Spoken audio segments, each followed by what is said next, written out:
Bom, pessoal, sejam muito bem-vindos a mais um episódio do nosso queridíssimo podcast Deixa Quebrar. Um dia eu ainda vou me enrolar tanto pra falar essa frase, vai ser um auê. Hoje é o nosso último Deixa Quebrar Responde sobre remuneração. O cenário é: acabei de receber uma proposta de emprego. Passei num processo de entrevista lá, fui aprovado a receber a proposta. O que eu faço? Eu só aceito ou eu negocio? E aí, eu te pergunto, Letícia, eu só aceito ou eu negocio? Sempre negocia, gente. É aquele velho ditado popular. O não eu já tenho, vamos tentar o sim, né? E por que eu tô falando isso? Eu acho que hoje a maioria do mercado, as empresas não necessariamente vão fazer a proposta máxima. Eu acho que tem empresas, né, que estão olhando para a questão de equidade, uma série de coisas, de práticas, né, para evitar, né, que as posições semelhantes tenham uma discrepância muito grande, mas a maioria não é assim. Então, a maioria é assim, deixa eu jogar o mínimo que eu posso para a pessoa vai negociar ou se ela topar melhor, né? Então, eu acho que é muito importante a gente negociar. Agora, tem um ponto de atenção, que é o como e o quanto, né? Então vamos lá, se a empresa está oferecendo para você R$ 3.000, você quer ganhar 10, acho que vai ser um pouco difícil. Mas talvez 3, ganhar 3,5, talvez tenha espaço para a gente tentar isso, né? Então, o não a gente já tem, vamos tentar o sim. E aí, um outro ponto que eu queria trazer é que, normalmente, quem negocia são os homens brancos cis héteros. Normalmente, grupos subrepresentados não negociam, que você fala, nossa, mas eu já estou conseguindo emprego, e se a pessoa achar ruim? Se a pessoa não vai achar ruim, vai até valorizar muito mais o seu perfil. Lembrando que depende muito como você fizer isso e o que que você está pedindo, né, Rê? E aí, a gente preparou, assim, alguns pontos que a gente quer trazer aqui que são importantes para você levar em consideração nesse momento. Você recebeu a proposta, tá lá. Por mais que você esteja feliz, primeira coisa, você pede um tempinho. Olha, eu vou pensar aqui, eu te retorno em 2 dias, tá? Eu preciso fazer algumas contas, fazer algumas conversas. Isso não é ruim, tá? A empresa vai te pressionar, mas quase sempre é uma coisa completamente possível de esperar. E aí, o que que vale a pena você refletir, né? E perguntar. O que que é importante para você? O que que é inegociável para você naquela mudança de trabalho, né? Tá alinhado? Não tá? Valores, perfil de pessoa que você vai trabalhar, cargo, salário, o que que você vai fazer? Vai trabalhar de casa, né? Enfim, tem uma série de coisas aí que é importante você saber. Na teoria, você já deveria saber antes de participar do processo seletivo.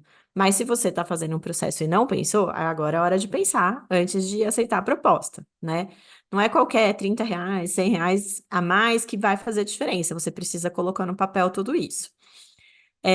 Segundo ponto, contrato de trabalho. Vai ser CLT, vai ser PJ, como é que vai ser, né?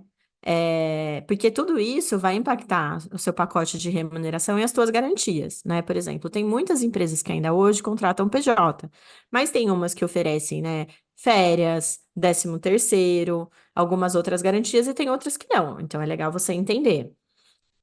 Segundo ponto, é toda a questão financeira. Então, quanto é que você vai receber, né, por mês?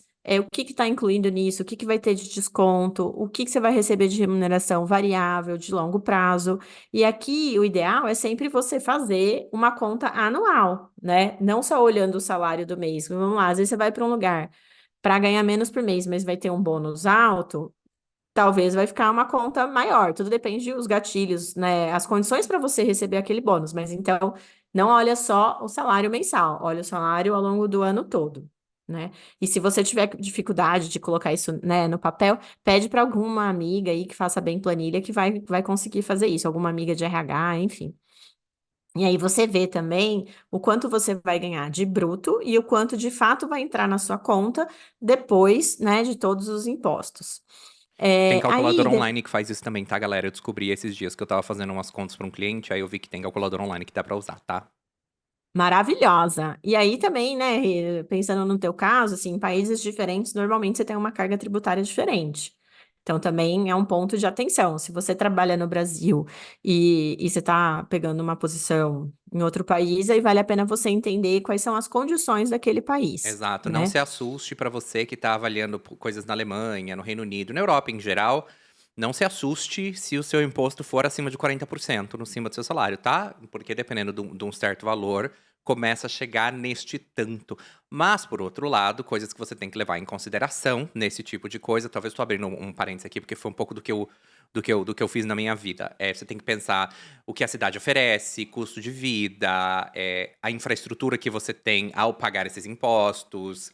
E por aí vai. Por exemplo, a infraestrutura de saúde pública aqui no Reino Unido, ela é bagunçada? Ela é, mas ela é boa. Ela não é ruim, necessariamente, né? Na Alemanha, você consegue passar na maioria dos médicos. São pouquíssimos médicos particulares na Alemanha, por exemplo. A maioria dos médicos você consegue passar em rede pública e tudo mais. Não, só os hospitais alemães que são meio ruins, assim. Alemão não é conhecido por hospitalidade, assim, de atendimento. Médico no Brasil, gente, é um bicho diferenciado. Mas enfim, deixa eu parar, senão eu vou começar a falar sobre isso. Mas, enfim, pontos pra pensar, tá? São dinheiros, né? Aí, um outro ponto que a gente queria trazer é o modelo de trabalho e a carga de trabalho, né?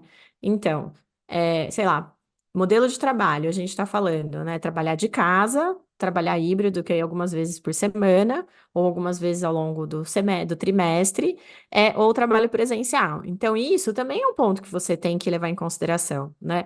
Porque, na maioria das vezes, vai ter um custo de deslocamento, ou então vai ter um custo de casa, de ter internet boa, de ter a escrivaninha, de ter tudo isso. De comer, na maioria das vezes, o VR, quando você está comendo fora, não paga, tá muito caro comer, né? Convênio médico é pago, não é, tem coparticipação, não tem por procedimento. Então, tudo isso é legal levar em consideração, né? E a carga horária também, por exemplo, quando você olha para instituições financeiras, normalmente tem uma carga de horário menor. Então, por aí vai, você vai vendo. Tem empresa que tem Happy Friday, que você sai mais cedo, né?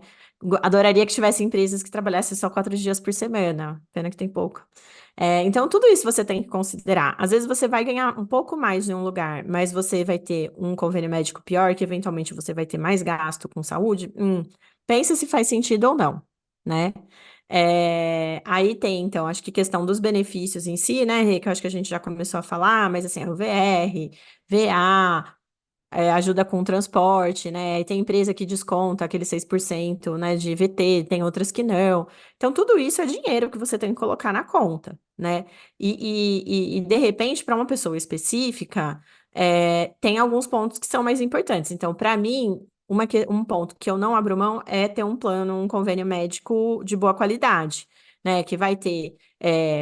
Sei lá, psicólogo, fonoaudiólogo, que vai ter bons lugares, assim, lugares hospitais e uma rede médica que tem bom acesso perto da minha casa. Então, tudo isso a gente tem que colocar no papel, né? Ou assim, quando a gente olha para a proposta, tem que olhar tudo isso. Aí eu tenho outro ponto, que é férias. Né? Férias, como é que funcionam as férias aí, né? É o by the book, é o que vem na legislação trabalhista, ou você pode tirar por dia útil, tem mais dias de férias, né? E acho que tudo isso acaba ajudando. Eu adoraria ter mais férias por ano. Nossa, eu amaria. Você sabe que tem E empresa que coloca isso como. Tem empresa que tem benefício variável, né? E coloca isso dentro dos seus benefícios. Algumas empresas dão budget. Eles dão básico, que é legal por lei nos países. Ou geralmente diferenciado quando elas querem ser boas. E elas dão budget para você gastar com os benefícios que você quer. E aí você tem autonomia e decide quais benefícios você quer gastar. Se você acha que esse dinheiro vai ser melhor gasto em algum tipo de benefício para cuidar dos seus animais, perfeito. Né? Tá lá, a que são escolha é os sua. benefícios flexíveis, né, Rê? Que é Exato. flexíveis que a gente tem aqui. Eu falei variável, né? É flexível. Aqui também, É. no inglês é flexível. Não sei porque eu falei variável. Mas tudo. Porque varia, né, menina? Porque varia. É variar que varia. Tá bom, enfim. Eu aceitaria, por exemplo, ganhar menos para trabalhar menos e trabalhar de casa. Concordo. Menos horas por semana, por exemplo, para Concordo. mim.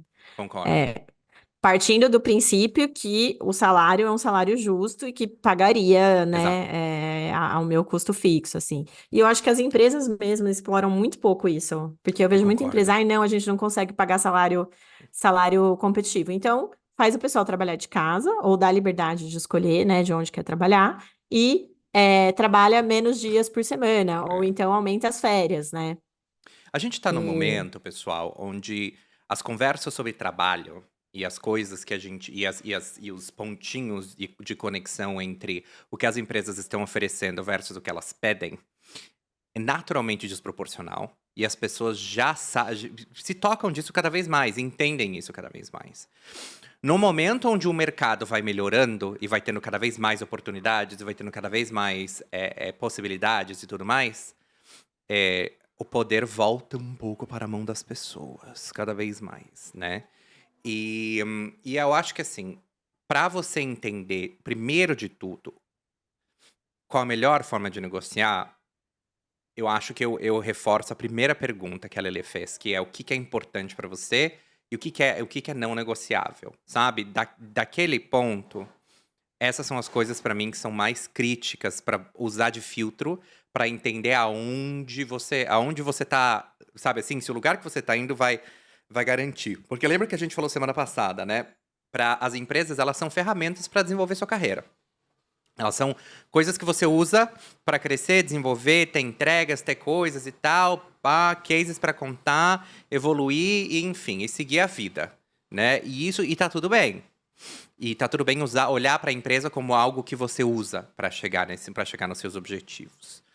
E por isso que a negociação na entrada é super importante. Porque se você já negocia de entrada, é mais fácil de você garantir que você tem o que você quer do que ter que ficar negociando durante, do que ter que ficar negociando na medida da retenção, que é o que acontece na maioria das empresas. Você só consegue o que você quer a hora que você fala que você vai embora, caso você seja uma pessoa bem avaliada, né? Acho que isso tem sempre um porém ali, né? Uhum. E a gente falou disso semana passada também, justamente sobre o quanto, às vezes, você não sente reconhecido, e é mais difícil de você ter esse reconhecimento, né? E aí, lembra que a gente falou semana passada que os dois assuntos são muito conectados, né? Quando você percebe que você não está sendo reconhecido, quer ser promovido, a gente falou disso também quando a gente falou de como é que eu sei se estou ganhando bem.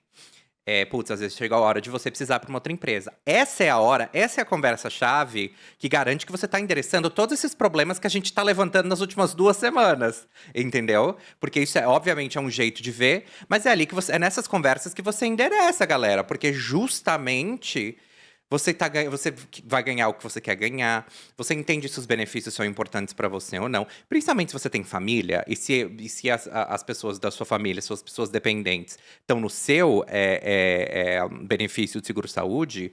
Se você for para uma empresa que não cobra dependentes ou que cobra para adicionar dependentes, minha filha, vai ser muito caro. Vai ser muito caro. E isso tem que estar considerado na sua proposta. Beleza, eu vou aceitar, mas, portanto, meu salário precisa ser X mais tanto, porque eu preciso considerar esse gasto. E aí, por isso que esse ponto que a Lelê fala da gente botar na ponta do lápis é muito importante. E porque no desespero a gente quer aceitar, porque tudo parece muito legal, mas é nessas horas que a gente precisa segurar a periquita, sentar e colocar as coisas na ponta do lápis e entender, vai valer a pena pra mim essa mudança? Vai valer a pena pra mim esse negócio? Se você tá indo trabalhar como PJ num lugar, o que está sendo acordado em contrato faz sentido para você? As coisas que eles te prometeram estão colocadas em contrato? Porque se você é PJ e você vai receber qualquer tipo de benefício, isso tem que estar no contrato, galera.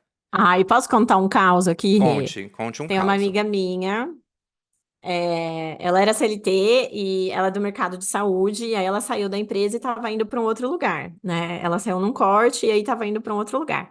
Aí apareceu isso, ela já aceitou, ela já ia aceitar. Eu falei, ó, primeira coisa, eu falei, olha todos esses pontos, coloca no papel e faz um contrato com eles. Resultado, ela não fez nada. Um ano depois, ela precisava tirar umas férias que ela tinha alinhado na entrevista, mas não tinha registro nenhum. E aí a gestora dela falou: então, mas você não tem férias, não tem direito a férias que você é PJ. Aí lá, "Ai, mas alguém tinha falado. Ah, então.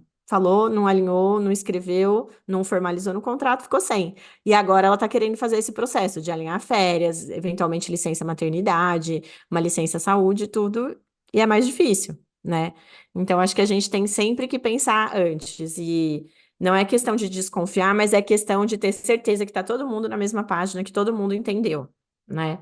Exato, e a E gente, a gente tem uma mania como brasileiro de levar esses questionamentos, né? Ou de se preocupar que a empresa vai esses questionamentos pro pessoal, porque as pessoas levam pro pessoal, como se eu estivesse desafiando a sua confiança. Galera, é uma relação de negócios. Tem que ser ganha-ganha para os dois lados, sabe? Não adianta. Se for só ganha-ganha para o lado da empresa, pior ainda, porque a empresa tem uma vantagem estrutural e institucional sobre você. Então, nesse momento, é por isso que a gente tem que garantir que a gente está discutindo, porque senão a gente vai começar a trabalhar nesse lugar e a gente vai ficar infeliz. E aí, porque, putz, eu poderia ter feito isso, poderia ter feito aquilo, isso era importante, não, não, não. E aí, se é uma coisa que você já tinha mapeado antes do processo. Então, é importante. É importante. Aí tem uma coisa que quando a gente estava conversando sobre esse tema, eu e Lelê, que a gente discordou, mas depois eu entendi de onde ela estava vindo. Que também tentar entender nesse momento o que é esperado, o que é sucesso pra você quando você entrar nessa posição, né? E sabe o que é interessante? Porque eu falei, ué, mas esse tipo de coisa geralmente a gente tem que saber na entrevista, né? E aí ela me falou assim, falou, mas Renato, não é todo mundo que pergunta. E não é toda empresa que sabe responder, né? E não é toda empresa que também garante que tá colocando isso, que tá trazendo esse tema no papo. E aí eu fiquei pensando, falei, nossa, é verdade, né, Lê? E aí eu queria que você trouxesse um pouco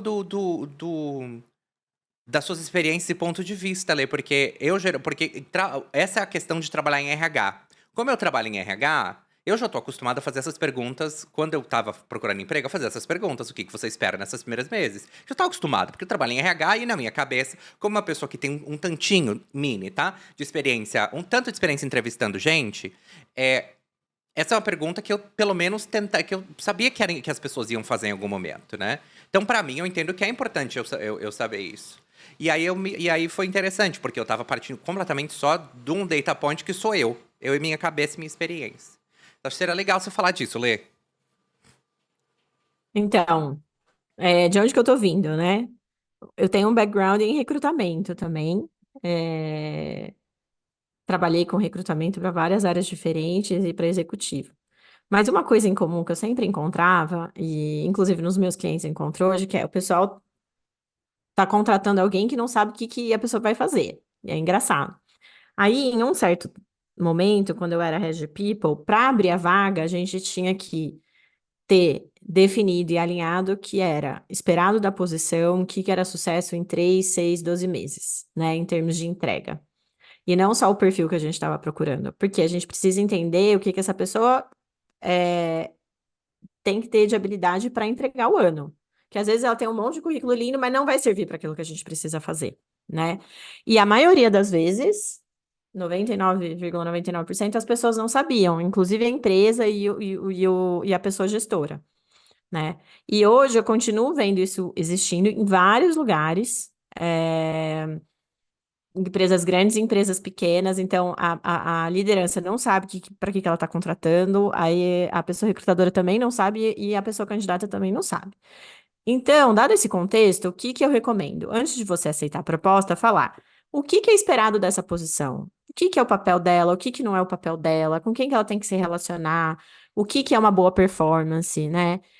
Aí, para mim, é o que que precisa ser entregue em 3, 6 e 12 meses, e por aí vai. Que se você não sabe, provavelmente outra pessoa também não sabe. Então, tem que garantir que você sabe, que a outra pessoa sabe e que você está afim de fazer isso, né? Depois que você aceitou e não gostou, não tem muito mais o que fazer. Você já pediu demissão, já entrou na outra empresa. Se você não é uma pessoa herdeira, você não vai ter como pagar as boletas, vai ter que ficar ali mesmo sem gostar, né? Então, esse é um ponto. E aí, um outro ponto que eu gosto de trazer também é entender como é que é esse processo de avaliação.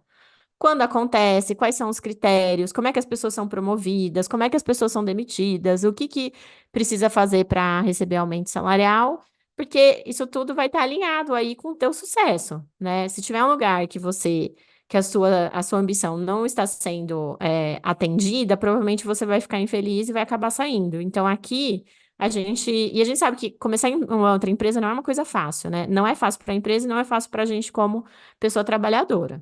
Então, tudo que a gente puder evitar, se planejar, perguntar nesse momento de proposta é maravilhoso, porque a gente vai reduzir as chances de dar alguma coisa ruim aí no futuro. Perfeito. Inclusive, galera, a gente, geralmente como brasileiro, a gente tende a assinar o contrato só quando a gente entra na empresa, né? É, na Europa, só pra dar uma referência, na Europa, na maioria dos países da Europa, você manda o contrato junto com a proposta. E a pessoa assina o contrato como forma de aceitei a proposta, né? E aí, é, ou pelo menos ela assina o contrato antes de começar a trabalhar, acho que esse é o ponto. E aí, qual que é a questão? É, é natural as pessoas quererem ler o contrato, elas lerem o contrato e fazerem uns questionamentos, falarem, ó, isso daqui eu não sei se eu concordo, essa condição de trabalho eu queria saber se vocês negociam. Então, às vezes as pessoas entram no nível de contrato pra ver esse ponto, né? E eu acho que bons sinais que você vê numa empresa são empresas que valorizam esse tipo de resposta, ou que esperam esse tipo de resposta, e que não é um problema você dar esse tipo de resposta. Empresas que já trazem a maioria dessas respostas prontas durante o processo, então proativamente explicam o que eu espero nesses primeiros 6 meses, como é que a gente cuida das pessoas aqui dentro. Então, que essas perguntas ou são fáceis de responder, ou mesmo que seja falta de estrutura. Eu não tô falando de estrutura, não, porque eu já passei por entrevistas onde a empresa era uma zona, no sentido de falta de estrutura, mas as respostas eram super claras. Eu quero isso nesses primeiros 3 meses, 6 meses e um ano, e é isso que eu espero. É assim que a gente avalia as pessoas, ou a gente ainda não tem essa clareza. E aí, como eu era pessoa de RH, geralmente é tipo, por isso que você tá aqui, e blá blá blá. Mas aí, enfim, essas questões as pessoas traziam isso, né, proativamente, ou sabiam responder com facilidade. Isso são bons sinais, entendeu? Porque geralmente mostra uma empresa mais. Onde isso é uma coisa mais normalizada. E quando é mais normalizado na empresa, é muito mais fácil você ter conversas de salário, você ter conversas de alinhamento de expectativa, de você ir ajustando o negócio com a sua liderança, com a empresa, porque eles já estão acostumados a fazer isso. Então é fácil. Por mais que falte estrutura às vezes, seja grande ou pequena, é um bom sinal. É um sinal de que, putz, talvez ali seja um lugar mais tranquilo de trabalhar, mais fácil, que talvez eu tenha uma experiência bem legal, né? Agora, se o lugar é o oposto, acha ruim, acha esquisito, fica tentando forçar você a aceitar a proposta no mesmo dia, esses são sinais que eu acho meio perigo, assim, acho meio. Mas, São. de repente, uma pessoa tem preferência para trabalhar em lugares assim, né, Rê? Sim, Mesmo claro, que obviamente não você seja o tem. nosso caso. Exato, mas tende a ser um sinal de. Acho que o sinal que eu tô tentando levantar não é nem na questão da pressa e da agressividade, mas é na questão do não sei responder nenhuma dessas perguntas, e por que eu não sei responder nenhuma dessas perguntas, e você tá me perguntando, cala a boca, sabe assim, por que você tá me perguntando? Tá perguntando demais, achei estranho, não, mas é isso aí, acabou, não tá disposta a negociar. Esse tipo de perfil, geralmente, não sabe explicar o que quer, aí tende a ser bucha, assim, tende a ser uma experiência mais desestruturada, uma experiência Tem um uma pouquinho chance mais de dar chata. ruim, Exato, tem uma chance uma maior de dar chance ruim. maior. Mas nunca Isso. sabe, né, talvez você só tenha o que também pode ser que a pessoa que fez a proposta, ou ali aquelas primeiras conversas foram ruins, e aí você entra e na verdade você ama o lugar, o que pode acontecer também, né. Mas são sinais que te ajudam, assim como o oposto, né, a pessoa vem super preparada pra te passar todas as informações, você entra na empresa, é um inferno, né, que também é justo. Mas são É. sinais que você encontra. Ó, e em tempos de eficiência, em tempos de, né, redução de custos, tenta entender e pesquisar como que a empresa tá com relação a dinheiro. Porque a Essa é gente boa. está num ciclo de uns 3 anos para cá com algumas demissões. E por incrível que pareça, ainda tem empresas que estão demitindo. Então tenta entender, né, qual que é a Várias, relevância da tua várias. área, da tua posição e como a empresa está performando com relação a dinheiros, né, Exato. faturamento, crescimento. Para entender também se tem alguma chance de você ser demitida. Imagina você pediu demissão, aí você acabou de entrar na empresa e foi demitida. Gente, já passamos por isso várias vezes, sabemos que isso acontece, então fica de olho nisso. Mas eu acho que no geral, Rê, essas são as preocupações, principais, né? Eu concordo. É isso, assim, acho que mais do que isso, é muita coisa, né, muita coisa no mau sentido, né. E lembre-se sempre de começar do que é mais importante pra você nesse momento, né, o que que é importante pra você que essa empresa tenha, porque você consegue negociar a partir dali. Não siga o que a gente tá falando como um template, sabe, assim, tem esse não, o que que é importante pra você, o que que você precisa, sabe. Nesse momento você não tá nem aí, você quer você quer trabalhar naquela empresa porque o desafio parece vai, mas o importante é você garantir que o que você quer tá sendo endereçado. E a boa parte de negociar, a prática de sempre negociar, é que você sempre consegue um pouquinho a mais, entendeu, gata? Então é melhor você conseguir esse um pouquinho a mais agora, do que você ficar desesperado lá dentro pedindo pelo amor de Deus, né? Então assim, né, em resumo, vê se o salário tá ok ou se você quer mais, aí você fala, olha, eu acho que para mim, para ficar atrativo, seria um pouco melhor isso, né? Ó, essa parte de benefício aqui para mim é importante. Ah, eu já tenho umas férias programadas, então você vai vendo, vai levantando todos esses pontos. Então a gente passou por todos esses pontos, e aí, uma vez que você tem uma posição e você tem o que a empresa oferece, você vê o que precisa ser negociado ou não, e traz isso, né? Mesma questão da responsabilidade, se é uma responsabilidade muito alta, né? E você acha que essa posição, essa responsabilidade no mercado está pagando mais, você pode trazer isso também.